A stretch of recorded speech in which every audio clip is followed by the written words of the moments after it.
quando eu estava meditando por aquilo que a gente ia compartilhar nessa noite, nós, no pequeno grupo, nós somos muito impactados, né? Quem é novo aqui e não sabe como é que funciona o pequeno grupo para a gente, você não é obrigado a multiplicar, né? O pequeno grupo para a gente é a extensão da igreja. Então, vocês veem que a ceia, a gente gosta da ceia, a gente gosta de comer à vontade. A ceia, eu digo, a ceia que é tão bom, o povo até repete. Então, a nossa reunião do conselho aqui é sempre muita comida.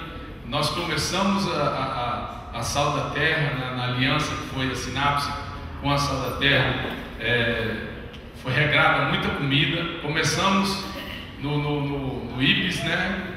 Comer lá no café da manhã, comendo bastante, o pastor Paulo Júnior, o Galvão, todo mundo lá, Marcão. E aí terminamos lá no Outback, também comendo muito, o pastor Ismael comendo muito, como sempre também. E foi uma benção. Então, assim, agora a gente quer comer, né?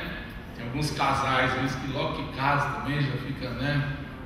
Já fica fortinho. O negócio é isso, você vai ganhando barriguinha pastoral. Pastor Ricardo chegou aqui, irmãos, era a capa da rabiola, precisa de ver. Hoje já está gordinho também, já veio no clube. Ele disse que não está gordinho, ele briga comigo. O Marco também era bem magrinho, né, Marco? Já está no clube, é uma vez. Enfim, isso não edifica nada, né, irmãos?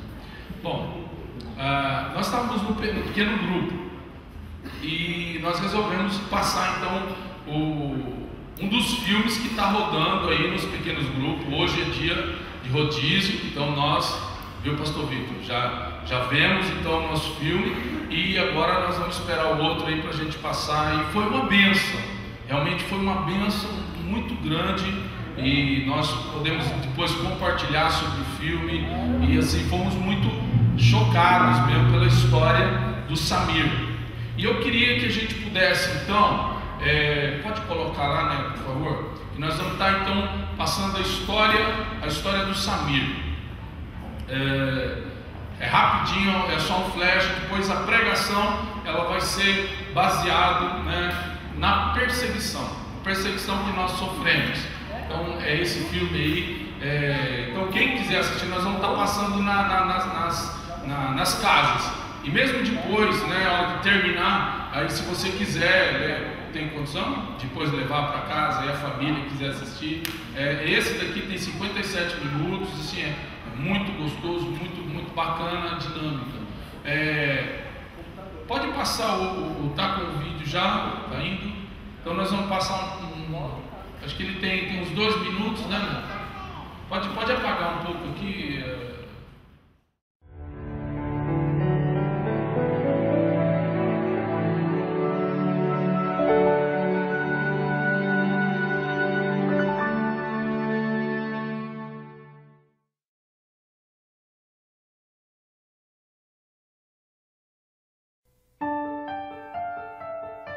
Depois de uma temporada no Ocidente, Samir está de volta ao lar. Mas trouxe na bagagem um segredo que vai mudar seu destino. Superstition that mocks Allah by worshipping the Prophet Jesus as a God. Look at me. Look at me. Desprezado por sua própria família. As of this moment, you have no father, no mother, no sisters, no home. You are dead to me. Numa terra marcada pela intolerância. Hey, Christian freak! Say goodbye to your Christian dog. Ele desafiou a tudo e a todos em nome de sua fé. We'll beg Allah for forgiveness. If not, we will send you behind the sun.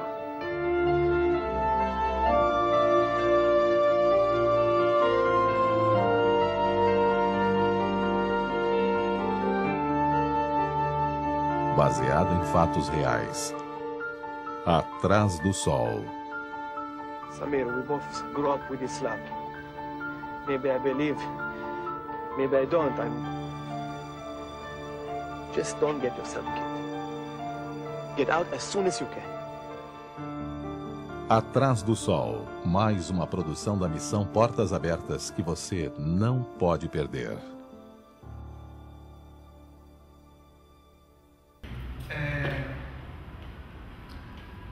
O que me deixou assim abismado é que, poxa, não é um filme assim que mexe com os sentimentos, né? Ninguém chorou, né? Ninguém caiu em lágrimas, mas por ser uma história verídica, eu vi que realmente existem pessoas que são capazes, né, de deixar tudo de lado, né, por uma causa, né? Abrir mão de tudo pelo desejo de servir a Deus, né? E esse rapaz, assim, eu posso fazer um resumo assim? Esse rapaz, ele saiu da terra dele, né? Ele migrou para os Estados Unidos, né? Se formou, ele tinha todas as condições de viver uma vida maravilhosa, né? Porque ele tinha uma boa formação, ele tinha um bom emprego e tinha uma bela namorada, né? E o que a gente tem visto ultimamente, poxa, né, quem é homem sabe o que eu estou falando. O homem, ele é capaz de fazer de tudo por uma mulher, né? E esse rapaz, ele abriu mão de tudo, até mesmo da mulher, para viver uma vida dura, uma vida sofrida, né? Muito, muito sofrida. Então, quando eu vi isso, eu falei, poxa, eu acho que eu estou tão longe, né, de um ideal. Eu acho que eu estou tão longe assim de poder falar que sou um servo de Deus mesmo, né? Porque, sinceramente, não vou mentir, eu não teria essa coragem. Não teria mesmo. Então, depois, quando eu fui para casa, assim, né, que eu deitei, eu cheguei diante de Deus e falei, será que eu estou errado, né? O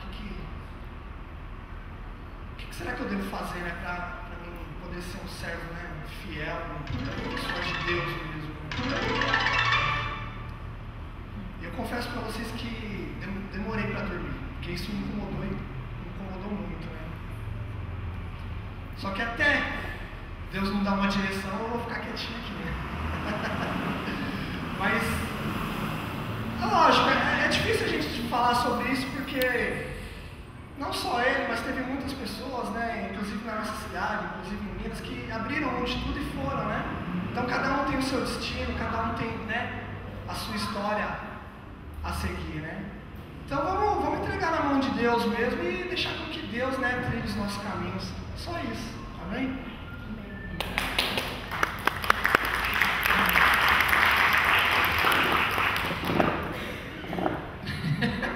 Legal não combinar, né?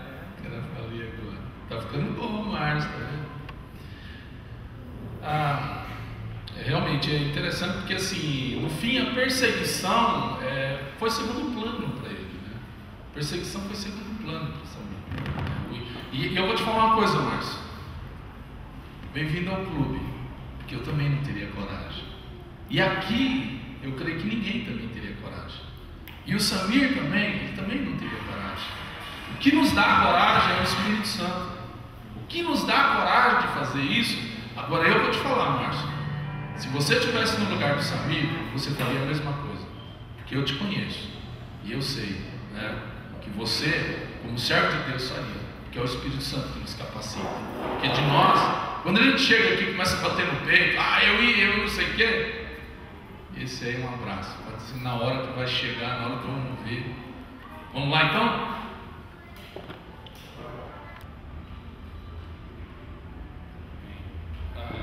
A missão Portas Abertas, ela é uma missão que começou com o irmão André, e o irmão André era traficante, ainda é traficante de Bíblia.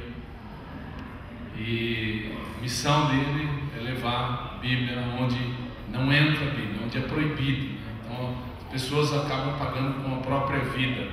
E nós vimos ali algumas situações, né? A igreja, que era a igreja subterrânea, aquele pastor que teve repercussão mundial, queria ser morto, Youssef. E é interessante que a gente vê que o Samir, Deus leva ele de volta para a casa dele, sem os pais saberem que ele ia voltar para os Estados Unidos. Eles estão pensando que ele só foi lá estudar, mas já estava tudo certo. Ele ia ter, acho que, uma promoção no serviço, né? Como o Márcio falou, estava lá a noiva lá, já estava tudo preparado. Ele ia ter uma vida tranquila nos Estados Unidos, né? Primeiro mundo, outra realidade. Mas um momento assim, o Márcio falou que ninguém chorou, né? É que na hora bateu um vento, assim, com uma poeira veio no meu olho também, eu não chorei.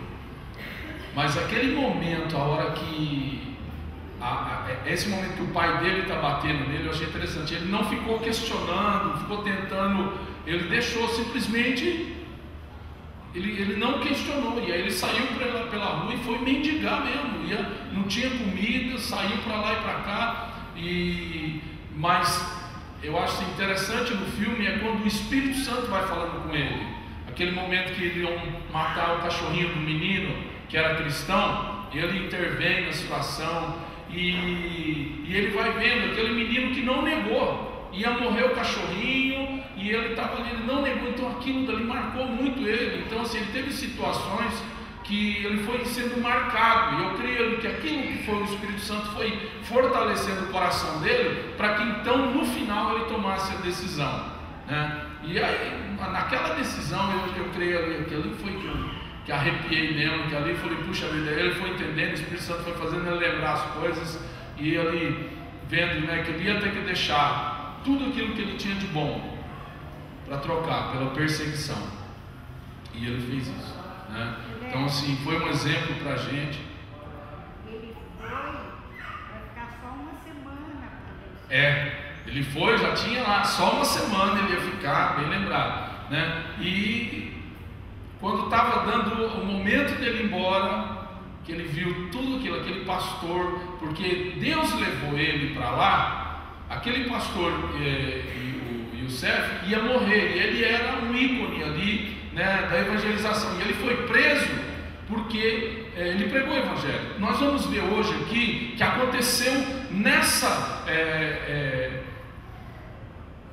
parecido, mas numa proporção até, cada situação é uma situação, mas Paulo vivenciou isso, quando ele teve que passar por todas as autoridades, até chegar em Roma, né? E quando ele chega lá, ele vai testemunhar. Então assim, tudo aquilo que o irmão Youssef passou também, e propagando o evangelho através da mensagem, e o que ele estava fazendo de mal, né? Mas o cara ia ser morto. Então teve foi quando então o Samir entra na história, e o outro pastor que sempre se comunicava, ia pegar as Bíblias lá, ele estava sendo vigiado. Então tinha o pessoal ali, né, do Islã, as autoridades estavam aonde ele ia, estava seguindo os passos dele. Mas o Samir não. O Samir, então Deus usou o Samir. Então o irmão Youssef foi salvo. O mundo inteiro ficou sabendo do irmão Youssef, e aí teve uma comoção, e aí teve uma mobilização, e ele foi liberto. Então, porque aquele menino, né, chegou naquele momento, naquela semana, né? E então nós nos questionamos, né, no final da reunião, e realmente isso fez a gente meditar muito sobre o nosso papel de cristão e sobre o que é a perseguição para a gente. O que é a perseguição para a gente? Vira para quem está do lado e fala, o que é perseguição para você? Eu garanto que você não viveu aquilo que o Samir viveu. Eu não vivi, porque no Brasil, irmãos, é mamão com açúcar. Abre a tua Bíblia, lá em Mateus 13. A parábola do semeador, ela vai falar sobre perseguição. Mateus 13, do verso 18 ao verso 23.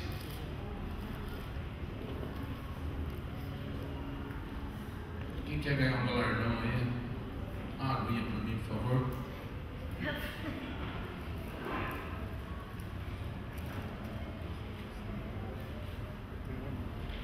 Mateus capítulo 13, verso 18, diz assim: escutai vós, pois, a parábola do semeador. Ouvindo alguém a palavra do reino e não entendendo, vem um maligno e arrebata o que foi semeado no seu coração. Este é o que foi semeado ao pé do caminho.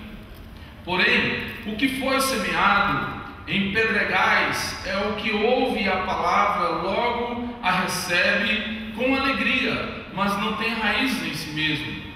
Antes é de pouca duração, e chegada a angústia e a perseguição por causa da palavra, logo se ofende. E o que foi semeado entre espinhos é o que ouve a palavra, mas os cuidados desse mundo e a sedução das riquezas sufocam a palavra e fica infrutífera. Mas o que foi semeado em boa terra é o que ouve e compreende a palavra, dá fruto, e um produz a 100, e outro a 60, e outro a 30. Novamente o 21, mas não tem raiz em si mesmo, antes é de pouca duração, e chegada a angústia e a perseguição por causa da palavra, logo se ofende. Deus, muito obrigado, Pai, pela Tua palavra, que ela é viva e poderosa e eficaz, ó Pai, para que a gente possa discernir aquilo que é certo e errado. Que nós possamos, ó Pai, nos enriquecer, ó Pai, nos alimentar, ó Pai, ter norte, Senhor, da nossa vida, daquilo que nós devemos ou não fazer. Obrigado pelo Espírito Santo que nos traz a revelação da Tua palavra, ó Pai. E nessa noite nós te pedimos, ó Pai, que uma porção da Tua palavra fique gravada no nosso coração e possamos sair daqui, ó Pai, inquietados, ó Pai, inquietados e indignados, meu Deus, para que possamos realizar a Tua vontade, segundo o Teu propósito na vida de cada um de nós, ó Pai. Que cada um que entrou hoje aqui na Tua casa possa ser contagiado, possa ser contaminado pelo desejo de buscar a Tua face, independente das tribulações, dos problemas, das angústias, das crises e das perseguições.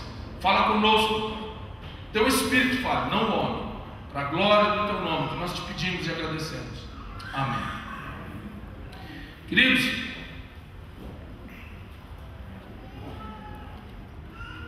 a palavra deixa muito claro para a gente que, ao ser semeada a palavra, ela pode encontrar em nós algum tipo ou tipos diferentes de terrenos.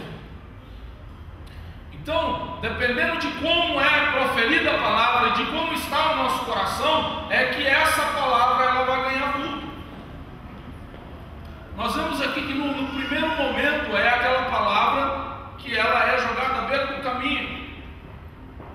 Então, se alguém falar, não ouvir falar de Jesus aqui no Brasil, é complicado. A não ser naquele deserto, nos sertões, né? Em lugares onde a comunicação não existe, a comunicação. Mas,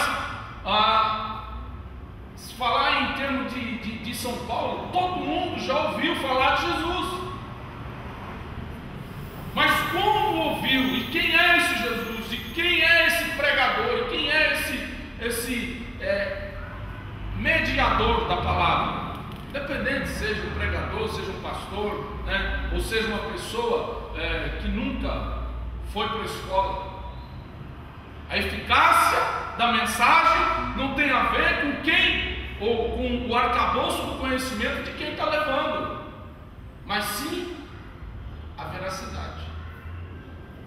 Qual é o nível de verdade dessa mensagem? Quando você recebe, independe de quem leva essa mensagem, né?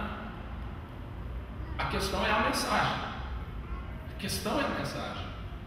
E se esse que está levando, está trazendo a mensagem pura e verdadeira, independente do teu nível de escolaridade, então pode ser aquele totalmente iletrado, nunca foi na escola, leva a mensagem para um erudito PhD, pós-PhD. Se essa mensagem for uma mensagem verdadeira, vai quebrantar o coração, vai tocar o coração. Mas muitas vezes a gente tem visto por aí, irmãos, que não é isso que tem acontecido. As pessoas elas recebem uma mensagem que é muito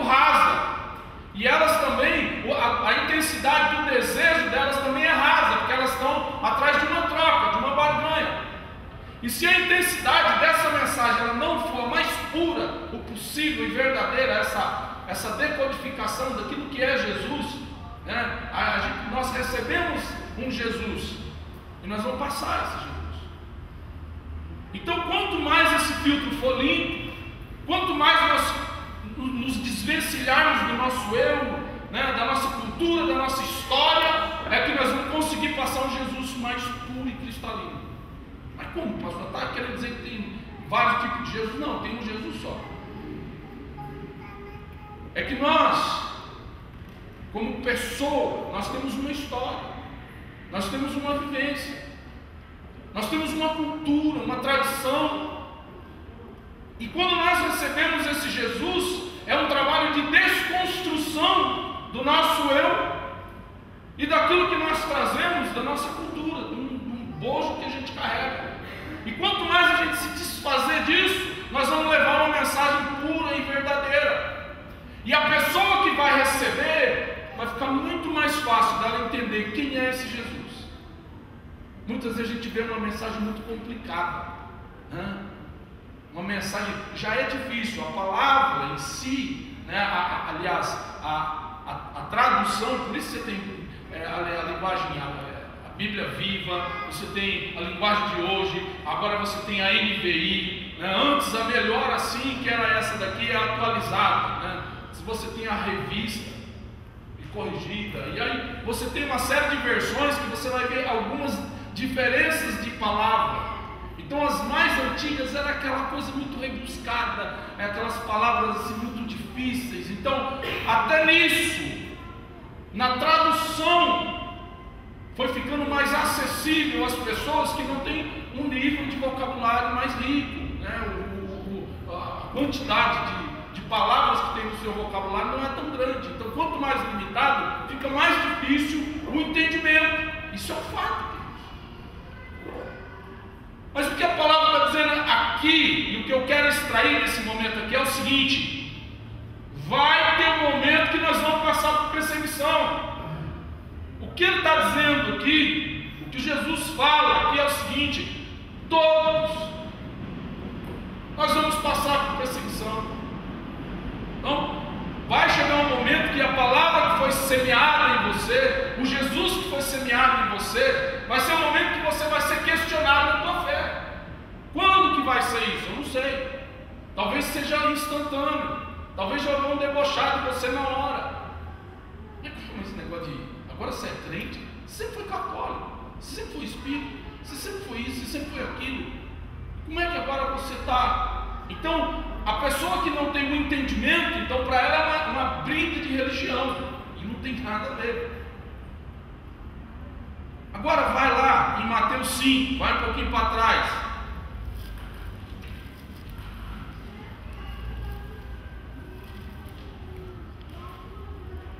Interessante que ali, o que caiu em boa terra, que ele também passou perseguição. Mateus 5, no verso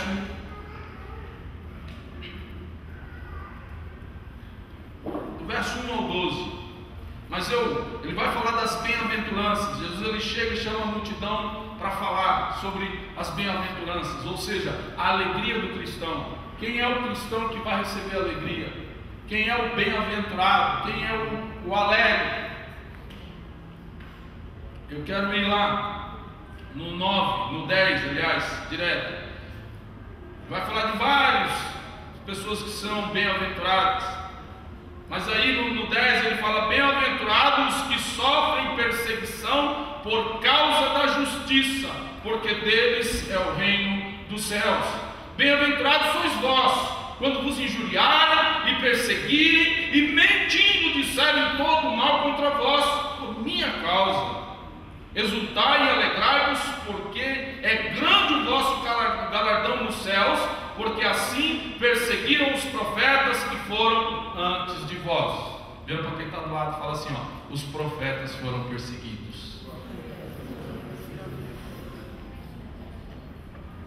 Nós somos profetas de Deus. Nós somos profetas. Deus fala e nós somos a boca de Deus.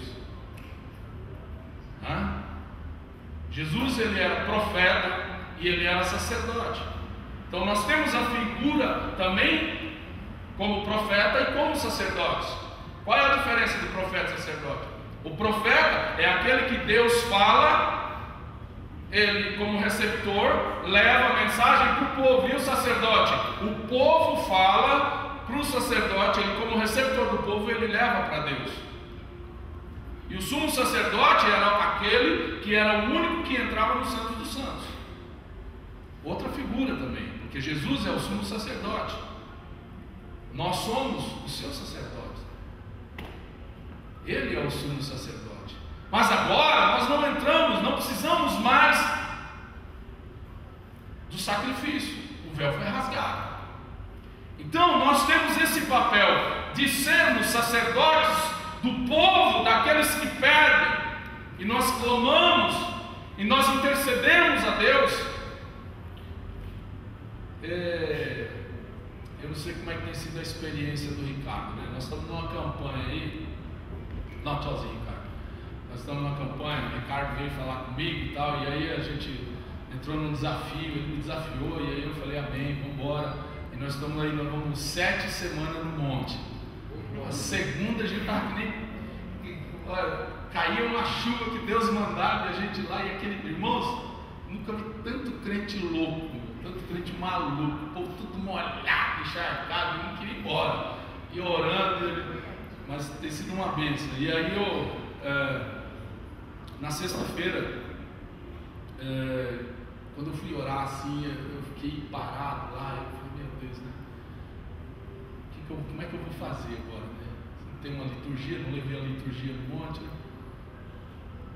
Mas aí eu comecei a ser o sacerdote. Eu falei, eu vou ser o sacerdote da minha casa aqui. Então eu comecei a orar pela minha casa, fui orando, minha família, minha mãe, meu irmão, meus irmãos. Aí vou ser o sacerdote da minha igreja agora. E comecei a orar por todos os irmãos que vêm lembrando, os mais atribulados.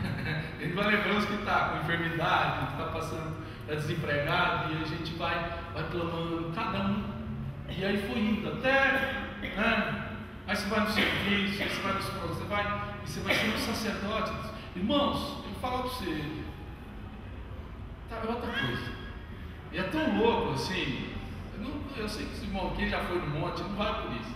Eu não vou para ver graveto brilhar, mas é um barato. Porque quando você vai no propósito, você fala, Deus, e aí? Aí quando eu olhava assim, ó, tudo aqueles gravetos brilhando. E aí eu cheguei e falei assim, Deus, eu sou meio tomezão também de vez em quando, né? Eu falei, Deus, o Senhor está nesse propósito, né? Eu quero ver um gravetão bem legal. E aí não via nada, né? E na hora aí eu lembrei que Deus já fez isso comigo. Aí eu falei assim, eu falei assim, Deus sempre me iluminava onde eu estava com o joelho. Aí eu fui lá, corri, que eu pego umas folhas para não sujar tanta roupa, depois da coitada da Marlene, ela tem que limpar. Eu chego lá no puro do barco, né? Que eu fico rolando lá, Ricardo não vê lá. E aí eu tava. Aí quando eu saí assim, que eu fui lá onde estava o meu joelho, aí estava lá aquele gravetão. Então assim, são coisas pequenas, mas que Deus ele testifica a nossa fé. E assim, o que ele falou para mim? Eu te quero como sacerdote. Você orar pelos outros. E quando a gente começa a orar pelos outros, irmãos, é uma coisa maravilhosa, né? É tão interessante que você vai pedir alguma coisa, aí quando você começa a orar pelas pessoas e vai orando e vê que Deus está ali usando e está. Aí você, o que eu ia pedir mesmo para mim? Não, Deus, você já sabe. É uma coisa maravilhosa. Nós temos esse papel sacerdotal, e temos o papel também de profeta. Mas nesse processo, irmãos, nós vamos ser perseguidos. E olha lá,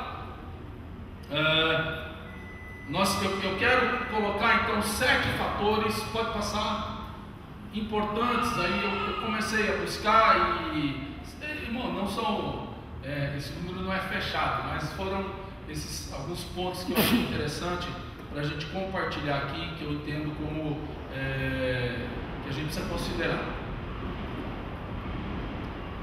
Primeiro, pode ir. Então, o primeiro aspecto a gente considerar é... Pode clicar mais um, só mais um aí. Perseguiram Jesus, assim nos perseguirão também. Vai lá em João, capítulo 15, verso 20. João, capítulo 15, verso 20. Diz assim: lembrai-vos da palavra que vos disse. Jesus está falando: não é o servo maior do que o seu senhor. Se a mim me perseguiram, também vos perseguirão a vós. Se guardarem a minha palavra, também guardarão a vossa. Eu queria ficar só com esse final. A mensagem de Jesus em mim é o que eu falo para as pessoas guardam, elas são tocadas, elas são salvas, isso é beleza. Mas o que ele está falando? Como me perseguiram, vão perseguir a vocês. Vira para quem está do lado, fala: Jesus foi perseguido, você também vai ser. Ixi, a segunda parte eu ouvi mais baixinho. Ninguém quer ser perseguido, né? Irmão, que nem o Márcio, vai curtir o Márcio, eu também não quero, né? Eu não quero ser perseguido. Eu quero viver minha vida de boa. Que nem aquele cara do Chico Anísio, lembra aquele antigão? Ele fala assim: já me achou aqui. Eu não quero ser achado. Deixa eu quietinho aqui, cuidar da minha vida, das minhas coisinhas, da minha igrejinha, das minhas ovelhinhas. Deixa eu aqui. O problema é que o diabo, ele já nos achou faz tempo. Ele sabe onde a gente está. E deixa eu te falar uma coisa, irmão. Enquanto você não está fazendo nada para o reino, ele não vai mexer em você. Isso é uma boa e uma má notícia. Para quem é acomodado é uma boa. E para quem está querendo mais de Deus, isso é uma má. Quer dizer que você não está fazendo nada, está fazendo cosquinha no diabo. Quer dizer que não, isso aí o diabo ele vai olhar, quando ele vai olhar, os demônios mandam a ordem e falam: não, esse aí deixa, é o crente não fede, não cheira. Ele não está fazendo nada. Por que não vai cutucar ele? Larga ele lá. Então não vão ter problema. Mas quando a gente começa a buscar a presença de Deus, que aí o Senhor, a gente vai em direção, porque Ele já veio em direção a gente. Agora é a gente que vai em direção a Ele. Eu quero mais, me usa, eu quero mais, Senhor. Aí Ele vai dando, aí o diabo vai falar: opa, esse rapaz de mal está incomodando. E aí vai vir o quê? Perseguição. E aí? O que nós vamos fazer na perseguição? Aí é que nós mostramos quem nós somos. Então Jesus foi perseguido e Ele está falando: assim como me perseguiram, perseguirão a vocês. Assim como ouviram a minha palavra, ouvirão o que vocês falarem. Quando a gente falar de Deus, em Deus e para Deus. Tem uma frase, pode clicar aí. Tem uma frase que é do Charles Studd. Esse cara, ele foi um dos maiores jogadores de cricket da Inglaterra. Aqui futebol, lá cricket é futebol. E esse cara foi um milionário. Quer dizer, ele já tinha muito dinheiro, a família tinha, ele tinha um castelo, ele tinha uma fortuna tremenda. Mas um dia Deus tocou esse cara. E esse cara foi fazer um trabalho. Mas o negócio do cara era kamikaze, que ele ia para a China ou para o meião da África. E na época o negócio era tão louco que a própria agência missionária não aceitou dele ir para a África. Mas o negócio dele era ir lá para aqueles lugares mais difíceis. E aí quando ele estava no campo, a fortuna dele foi liberada, a herança que ele tinha. E a mulher dele também era maluca.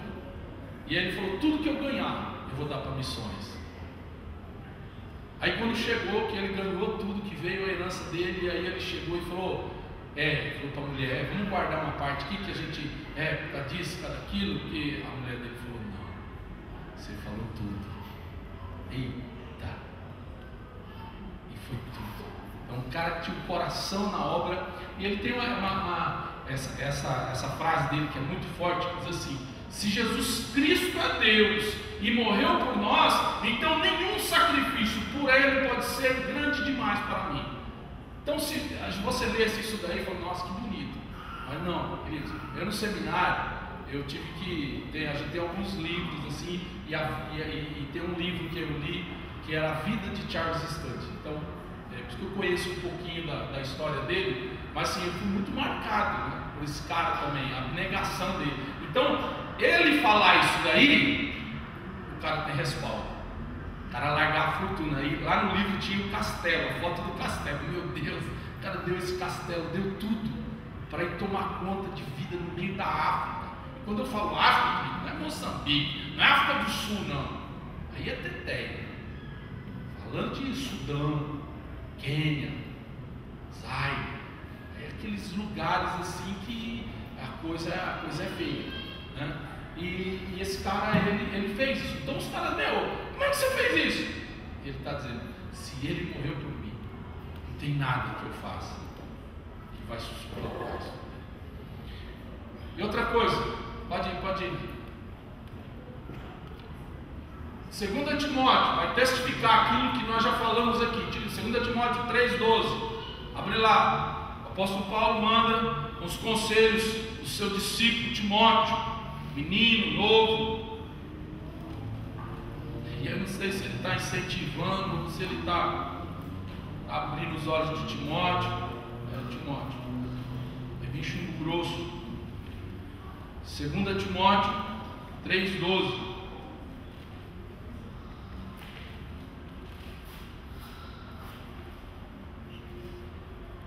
E também todos os que piamente querem viver em Cristo padecerão perseguições. Todos. Repita comigo. Todos.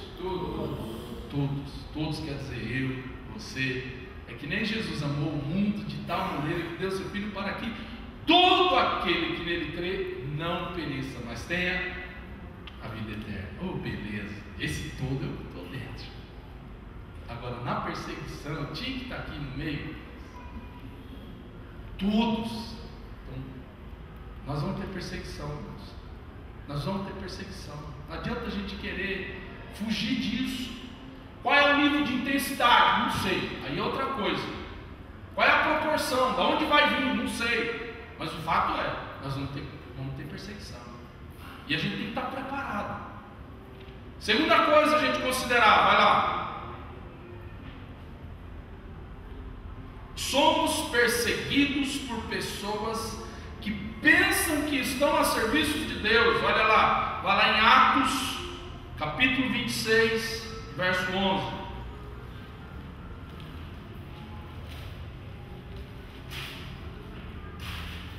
Atos 26. Quem está falando? Paulo. Paulo passou por um crivo. E ele estava como o irmão Yosef, estava pregando a mensagem do Evangelho. Só que ele estava falando que Jesus Cristo, aquele que veio, ele morreu, mas ressuscitou. E aí ele foi contra os religiosos da época, principalmente os saduceus, que eram contra essa mensagem da ressurreição. Os fariseus ainda eram a favor, mas não gostavam dessa mensagem que Paulo estava fazendo, nem a de Jesus. E agora Paulo, ele começa a propagar aquilo que Jesus, ou a continuar aquilo que Jesus estava fazendo. Então, os fariseus, saduceus, escribas, os judeus, o povo estava contra aquela mensagem. E aí vão atrás dele. E os caras começaram a dar uma surra nele, literalmente, ele começou a apanhar. E aí foi então que as autoridades foram lá, prenderam ele. Depois ele chegou e falou assim: olha, quero só falar para vocês, eu sou romano. Aí o bicho pegou. Os caras, opa, peraí, o cara é romano. Por quê? Na verdade, Paulo era judeu, mas ele tinha comprado o título de cidadão romano. Então, quando ele chega e fala para os caras, dá uma carteirada nos caras, fala assim: olha, eu sou romano. Os caras tremeram na base. Aí foram jogando para as instâncias. E Deus é tão tremendo. Eu comecei, você vai lendo ali, você vai lendo aqui, ó, do 22, do Atos 22, você vai vendo como é que foi o processo e como é que Deus foi fazendo. Ele foi indo nas instâncias, ele foi indo em todo lugar que ele ia, ele começava a dar o testemunho. Olha, eu perseguia, eu estava lá junto do cara no Estevão, eu estava morrendo, eu era perseguidor, eu era isso, eu fazia parte, eu sou fariseu, filho de fariseu, eu consenti na morte dele. E ele começa a testemunhar. Só que um dia ele estava indo para Damasco e aí simplesmente caiu em terra. Aquele cara lá, aquele tal de Jesus, ele veio até mim e tal. E aí ele começa a testemunhar, e os caras tudo lá. Então, aquilo que era uma perseguição, aquilo que ele falou, não, peraí, eu apanhei, eu estou aqui, não aceito isso daí não. Ó Deus, tá de brincadeira, eu estou falando aquilo que Jesus falou para mim, eu estou pregando o Evangelho, e agora eu estou sendo perseguido, estou apanhando, estão batendo em mim, eu vou preso, sou humilhado, escorraçado, peraí, está tudo errado isso. Ele não fez isso. Todo momento que ele tinha oportunidade, ele estava no meio dos grandão, todo mundo lá, era Cláudio, Festo, Tibério, ele vai chegar na instância em Roma, a instância maior. E todos os caras falavam assim, que nem Jesus, né? Fizeram com Jesus. Não, a gente não tem que condenar esse cara. Ele só não estamos entendendo nada, porque quando ele foi falar com o povo a primeira vez, ele falou em hebraico. E estava lá os guardas, os romanos, tudo falando, o que esse cara está falando? Ninguém entendia nada. E Paulo falando em hebraico, falando e tal, dos patriarcas, esse cara é maluco. E Deus foi usando aquilo que era ruim, aquilo que era perseguição, Deus estava usando para quê? Para que os grandes ouvissem da própria boca daquele cara que era autoridade, que era um sábio, criado aos pés de Gamaliel, um douto, um sábio. Os caras, toda a autoridade romana parava e ficava escutando Paulo falar e vendo sabedoria e graça sair da boca dele, porque ele era inspirado por Deus quando falava. E nós sabemos que a maior parte do Novo Testamento foi escrita por Paulo. As igrejas se consolidaram por Paulo. Então o que ele está falando para o discípulo dele, ele fala, ó, no teu ministério, na tua vida tem uma coisa que não vai faltar: perseguição. Perseguição. E é na perseguição que Deus vai ser glorificado. Na perseguição, queridos, nós como homens, nós tendemos a murmurar, nós tendemos a achar que Deus esqueceu da gente, que nós não merecíamos passar por aquilo. E quando nós caímos em si, vemos que realmente dessa mesma maneira Jesus não merecia isso, mas Ele passou por isso, por amor de nós temos que fazer a mesma coisa por amor da nossa família, por amor dos nossos irmãos, por amor dos nossos amigos, por amor daqueles que nós nem conhecemos, por amor dos nossos inimigos. E aí, para mim, é a instância mais elevada daquilo que é o cristianismo, e que eu não consigo. Eu não consigo. Eu falo com o Márcio falou, eu não consigo. Eu falo com o Ricardo, eu não dou conta. Mineiro não dá conta. Mineiro dá conta de viver sem pão de queijo. Eu não dou conta de passar por perseguição. Mas o Espírito Santo de Deus que está em mim faz eu dar conta. Faz eu conseguir. Porque maior é aquele que está em nós do que aquele que está no mundo. Outra coisa, a gente considerar, terceiro,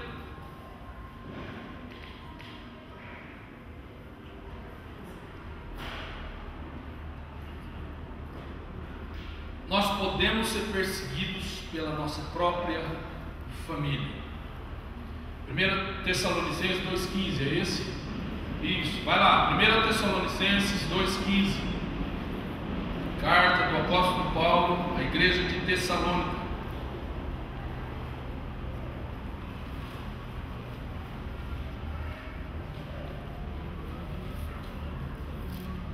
Queridos, e esse ponto que eu estou falando de família aqui, é em todo sentido, viu? É em todo sentido. Família, quando eu falo, é o nosso núcleo familiar mesmo, ou a nossa família, a nossa igreja. Seja os irmãos dessa congregação local, ou de uma outra congregação, ou até de uma outra igreja. Então, olha lá, 2,15 diz assim: e despojando os principados e potestades, o expôs publicamente, e deles triunfou em si. Portanto, ninguém vos julgue pelo comer ou pelo beber, ou por causa dos dias de festa da lua ou dos sábados, que são sombra das coisas futuras, mas o corpo é de Cristo. Queridos, o que ele está falando aqui? Quem vai julgar a gente, muitas vezes está dentro da própria igreja. O próprio Paulo, quantas vezes ele foi julgado? Ele foi julgado por quê? Porque aquela mensagem não ia de acordo com a doutrina daquele partido religioso. Hoje nós temos aí as igrejas, as denominações, né?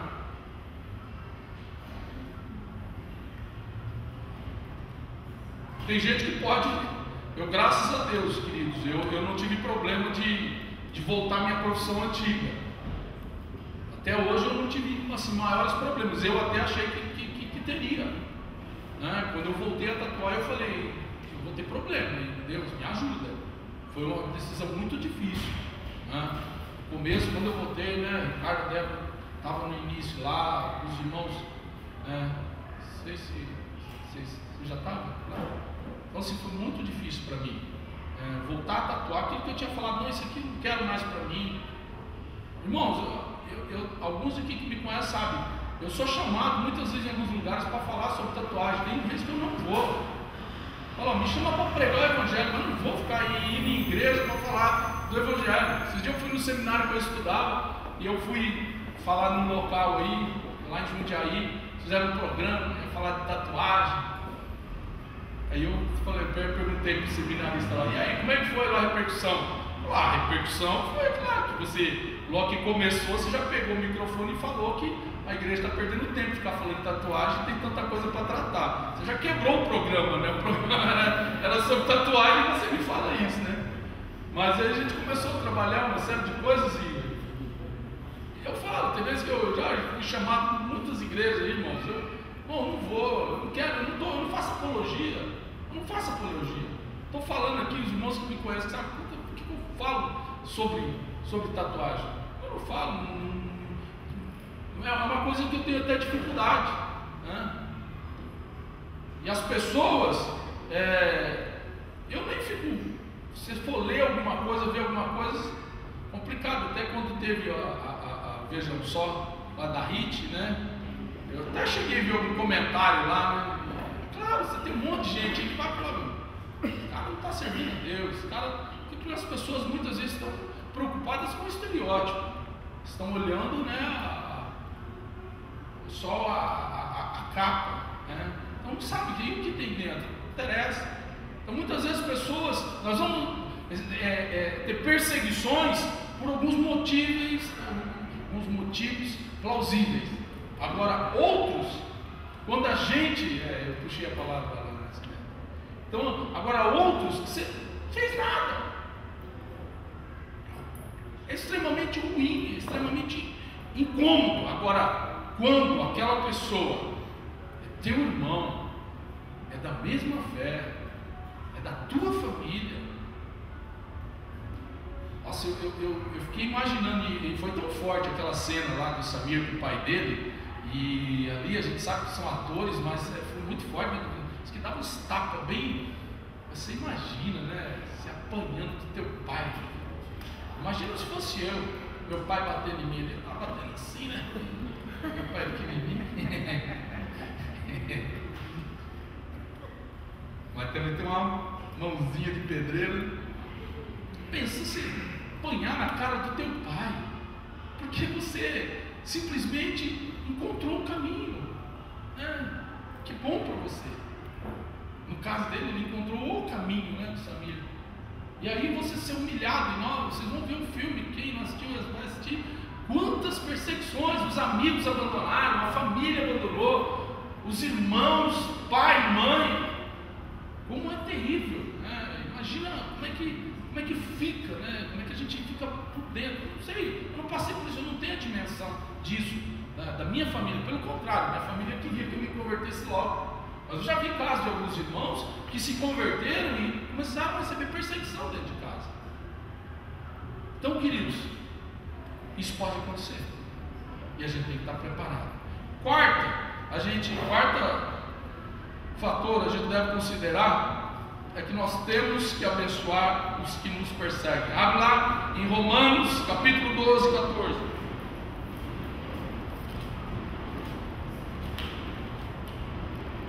Romanos 12, 14. Diz assim: abençoai os que vos perseguem, abençoai e não amaldiçoeis.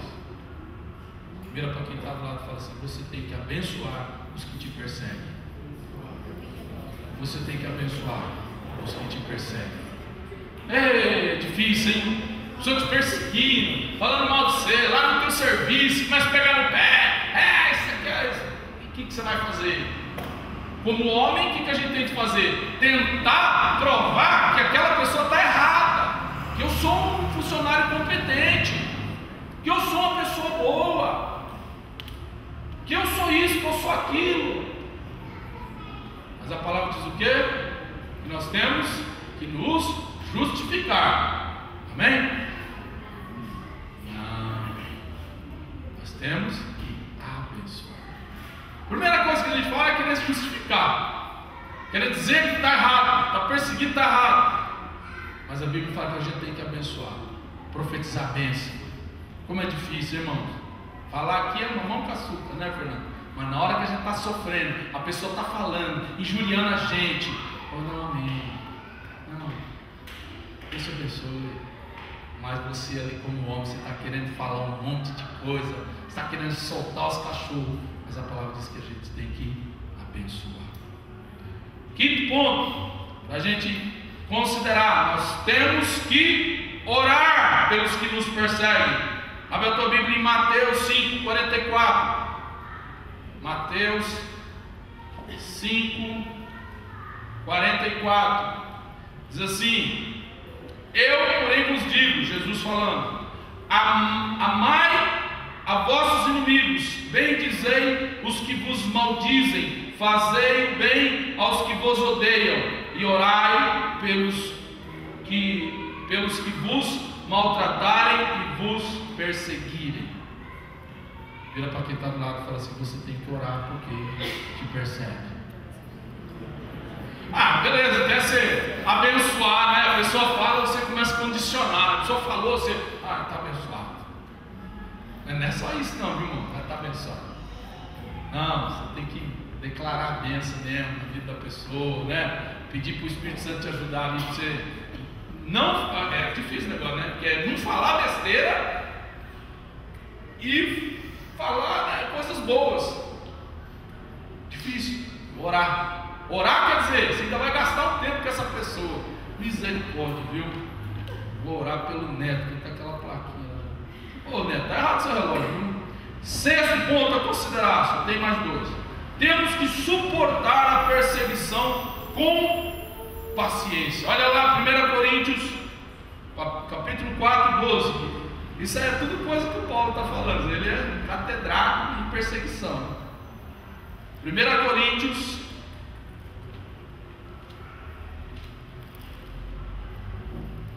4:12.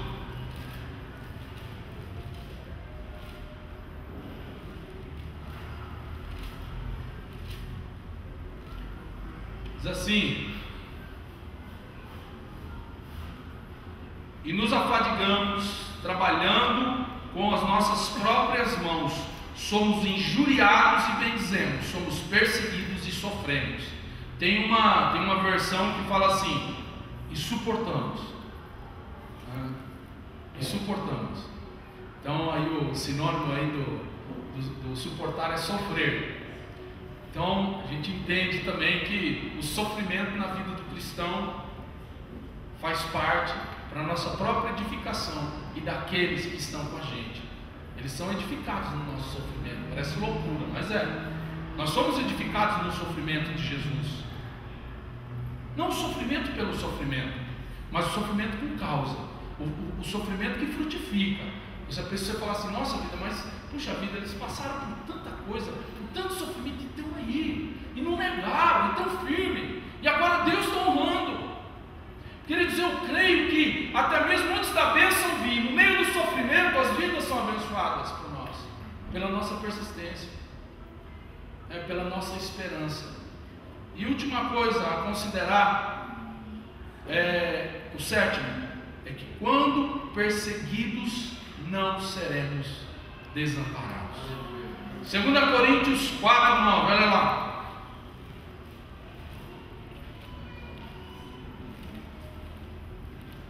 2 Coríntios 4:9 diz assim: perseguido, Paulo dando falando, sobre a condição dele e como nós também devemos viver. Ele fala perseguido, mas não desamparados, abatidos, mas não destruídos. Vira para quem está do lado e fala assim: você pode ser perseguido, mas Deus não te desampara.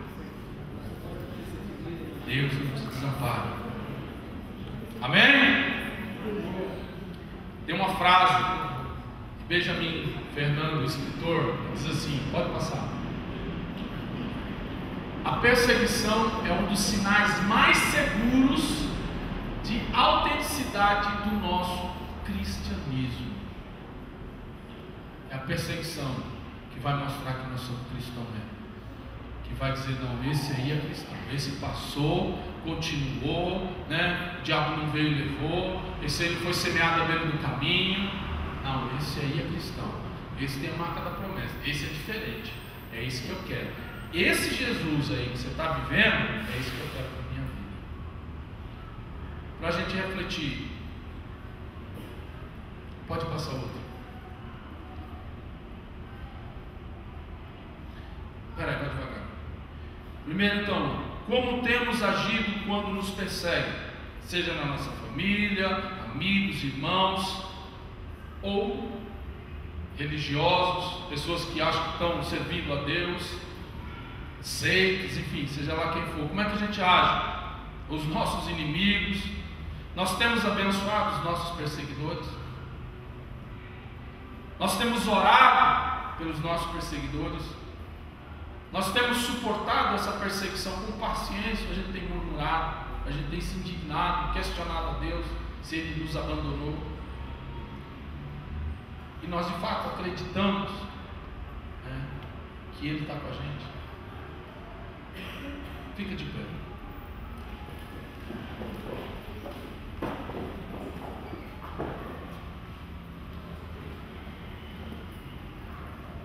Vamos orar. Feche teus olhos. Como você entrou nessa noite, o Espírito de Deus sabe. Talvez você possa estar vivendo algum tipo de perseguição hoje, nesses tempos. Ou pode ser que daqui a um tempinho você vai viver. Ou você já passou por um tipo de perseguição.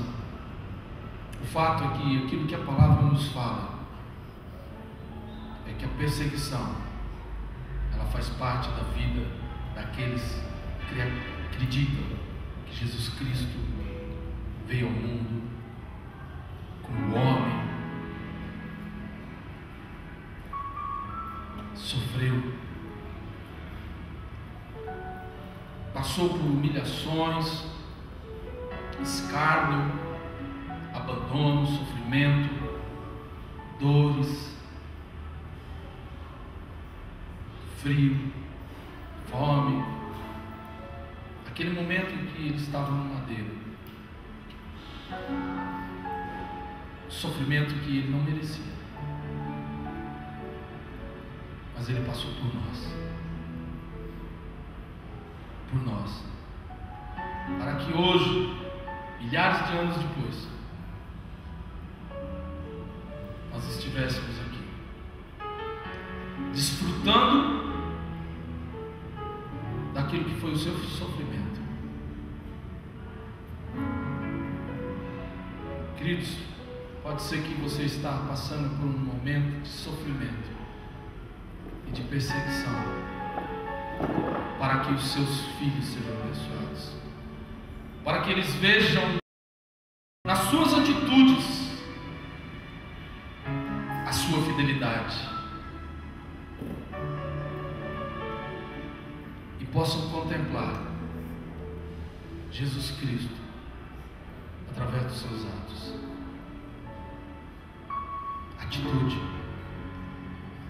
Atitude é aquilo que o cristianismo nos pede, é aquilo que o Evangelho nos pede.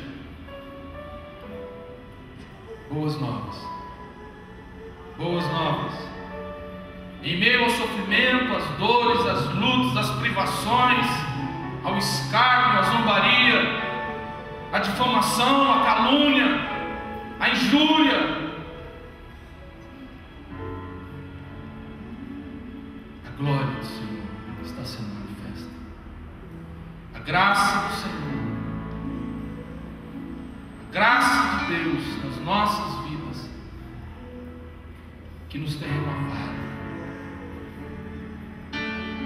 e traz em nós um novo alento, fôlego de vida, para que a gente, com os olhos em Deus, com os olhos em Jesus, o autor e consumador da nossa fé, nós continuemos nosso alvo. Nada vai impedir o agir do Senhor na nossa vida, na nossa casa.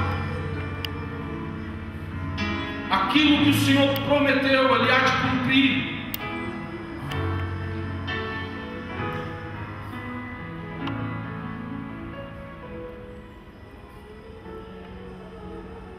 O Senhor recebe as nossas lágrimas, Ele recebe o nosso pranto e nos levanta, nas tuas mãos.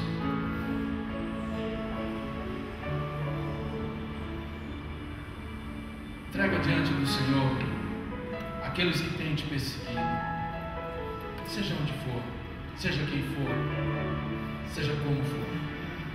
Entrega diante do Senhor. Eis-me aqui, Senhor, os meus perseguidores, e eu quero abençoá-los e profetizar sobre eles a tua bênção, a libertação do Senhor, o teu constrangimento. Seja sobre eles, ó Pai. Manifesta a tua graça também. Revela a eles no meu sofrimento, no meu escárnio, a sua glória. Que o Senhor está em mim, que o Senhor age na minha vida, que é o Senhor quem me capacita.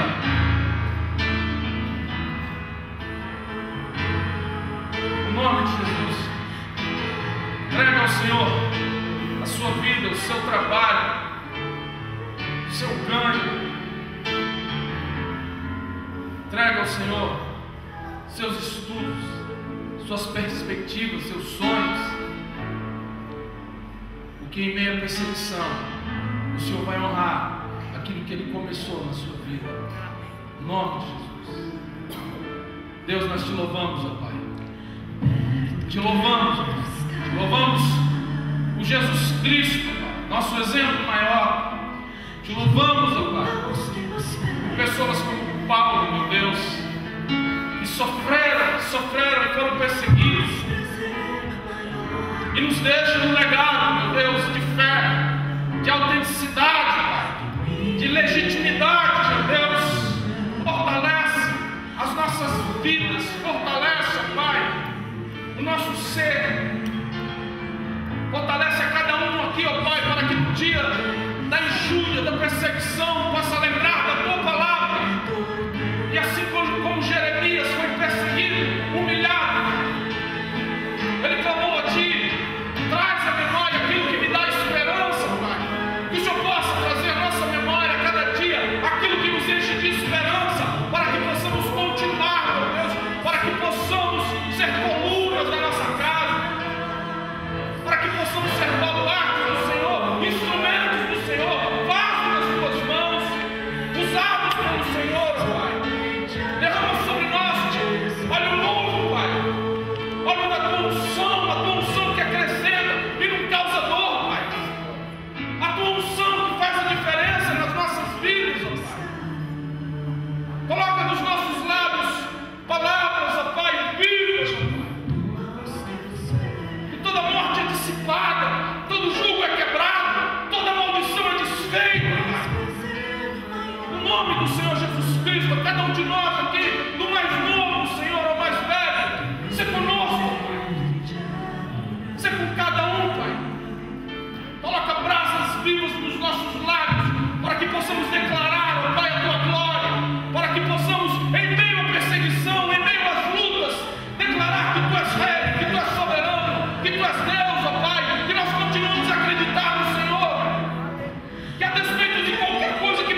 uma salva de palmas bem forte.